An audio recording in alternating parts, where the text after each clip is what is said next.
अगर हम मुगलों के इतिहास में थोड़ी सी रोशनी डालें और पता लगाएं कि 25 की उम्र में 20 शादियां करने वाला कौन था इतिहास का सबसे विलासी मुगल बादशाह। मुगलों के हर्म को जानने के लिए लोगों में बड़ी उत्सुकता रही है।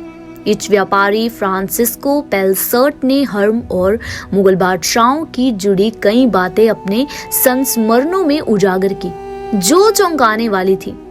चलिए जानते हैं मुगल बादशाह का वह किस्सा जो हमेशा भोग विलास में डूबा रहता था। जब मुगलों का इतिहास लिखा गया तो हर्म और बादशाह की अध्यासियों के कई किस्से दर्ज किए गए और वो हर्म जो अपने आप में कई रहस्य समेटे हुए था। इतालवी यात्री मनुची और ईच व्यापारी फ्रांसिस्को पेलसर्ट ने हर्म और मुगल बादशाहों की जुड़ी ऐसी कई बातें अपने संस्मरणों में उजागर की जो चौंकाने वाली थी। दरअसल उसके संस्मरणों में ये साफ तौर पर लिखा गया था कि मुगल बादशाह किस कदर भोग विलास में सिर्फ डूबे रहते थे। फ्रांसिस्को पेलसर्ट ने ऐसा ही एक किस्सा मुगल बादशाह जहांगीर के बारे में दर्ज किया। पेलसर्ट धीरे धीरे जहांगीर के करीबी दोस्तों में शामिल हुए और उन्हें कई दिलचस्प बातें पता चली।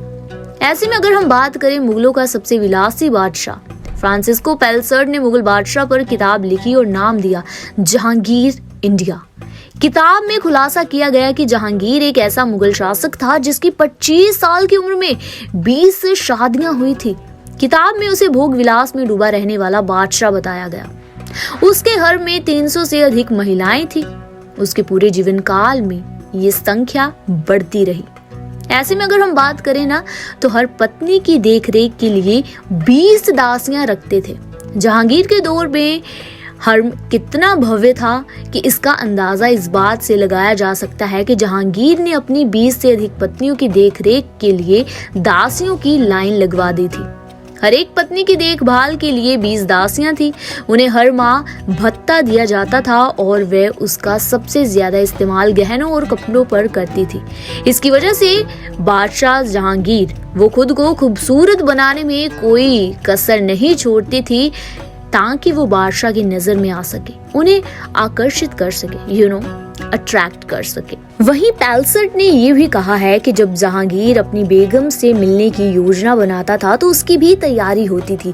बेगम के कमरे को भव्यता के साथ सजाया जाता था, इत्र को छिड़क कर कमरे को खुशबू से भर दिया जाता था और दासियां रेशमी पंखों से हवा करती थी। कुछ दासियां गुलाब जल का छिड़काव करती थी और महिलाओं से घिरा बादशाह जहांगीर अफीम और उत्तेजित करने वाली चीजें खाता था। ऐसे में अगर हम बात करें जो दासी पसंद आई, रात उसी के साथ बिताई। जी हाँ, पेलसर्ट ने यह भी कहा है कि हरम में बेगम से इतर उसे जो भी दासी पसंद आती थी वह उसके साथ रात बिताता था। अगर वो जहांगीर को खुश रखने में कामयाब रहती थी तो उस पर इनामों की बारिश कर दी जाती थी और वो हमेशा के लिए बादशाह की चहेती हो जाती थी। अगर कोई दासी बादशाह को कुछ करने में असफल हो जाती थी तो उसे बादशाह के सामने कभी नहीं ले जाया जाता था। यही वजह थी कि दासियां मुगल बादशाहों की पसंद और नापसंद का ख्याल रखती थी। वो उन्हें नाखुश करने का कोई मौका ही नहीं देती थी, भले ही मासिक भत्ते को जेवर और कपड़ों के लिए खर्च करना पड़ जाए। तो ये तो था मुगलों के समय का सबसे विलासी मुगल बादशाह जिसने 25 की उम्र में 20 शादियां की।